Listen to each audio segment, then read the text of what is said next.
আজকে সকালবেলা চলে গিয়েছিলাম প্রথমে রান্নাঘরে।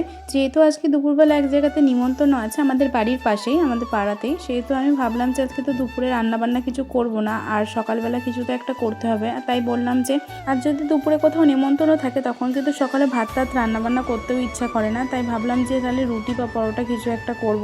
আর আজকের পরোটা কিন্তু অন্য দিনের পরোটার থেকে আলাদা। আজকে আমি ভেবেছিলাম যে চিনির পরোটা করব, তাহলে চিনির পরোটা খেতে কিন্তু বেশ ভালো লাগে, মিষ্টি মিষ্টি লাগে। কিন্তু এখানে কিন্তু একটা জিনিস আমি ভুল করে ফেলেছি। আসলে কি বলো তো, আটার সঙ্গে চিনিটা অনেকটা দিয়ে দিয়েছিলাম। এবার যতই চিনিটা আমি মাখছি না কেন ততই কিন্তু ওই আটাটা নরম হয়ে যাচ্ছিল, ওই জন্য ভীষণ অসুবিধা হচ্ছিল। আমি কিন্তু ওই বাড়ি থাকতে অনেকবার করেছি, কিন্তু তখন আমি কি করতাম যে যখন পরোটাটা বেলতাম তার মাঝখানে কিন্তু চিনি দিয়ে দিতাম, আর সেগুলোই মনে হয় বেশি ভালো হতো। তোমাদের সঙ্গে একবার ওরকমভাবে শেয়ার করব।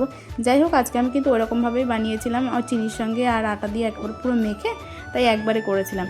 আর এদিকে একটু আলু ভাজা করেছিলাম, যেহেতু আমি টিফিনটা করেইছি তাও ওকে বললাম যে টিফিনটা তাহলে এসে নিয়ে যেতে, সেই জন্য ওর জন্য একটু করেছিলাম। আর ওর জন্য টিফিন বক্সে সব কিছু রেডি করে এখন আমি, আর যেহেতু আজকে আমি আমার জন্য টিফিন তৈরি করেছিলাম তাই ভাবলাম যে ওর জন্যও পাঠিয়ে দিই, যেহেতু ও কিন্তু প্রতিদিন দোকানেই রুটি খেয়ে নেয়।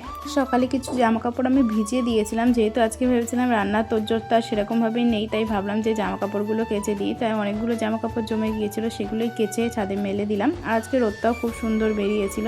যেহেতু ও আবার টিফিনটা নিয়ে যাবে ওই জন্য আগে টিফিনটা করে নিয়েছিলাম। তারপরে এখন এসে বিছানা তুলে স্নান করে এখন রেডি হয়ে গেছে। এখন প্রায় 2:30-3টে মতো বাজে। তারপরে এখন আমরা যাব এখন পাশের বাড়ি, যে বাড়িতে নিমন্ত্রণ রয়েছে সেখানেই যাব। যেহেতু একটা ভাইয়ের ঠাকুমা মারা গেছিলো, তারই বাৎসরিক কাজে নিমন্ত্রণে ছিল আমাদের। তা চলো সেখানে কি কি দিয়েছিল সেটাই তোমাদের সঙ্গে শেয়ার করি। প্রথমে ছিল লাল শাক, যেটা কিন্তু সব জায়গাতেই দেয়। তারপরে দিয়েছিল মুড়ি ঘন্ট ডাল, আর এর সঙ্গে ছিল এই পাঁপড় ভাজাগুলো, বেশ ভালো লাগছিল এই পাঁপড় ভাজাগুলো খেতে।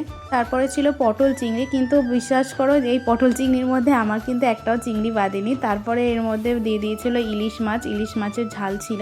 ইলিশ মাছটাও খেতে কিন্তু খুব সুন্দর ছিল। আর ইলিশ মাছের পরে চলে এসেছিলো কাতলা মাছ।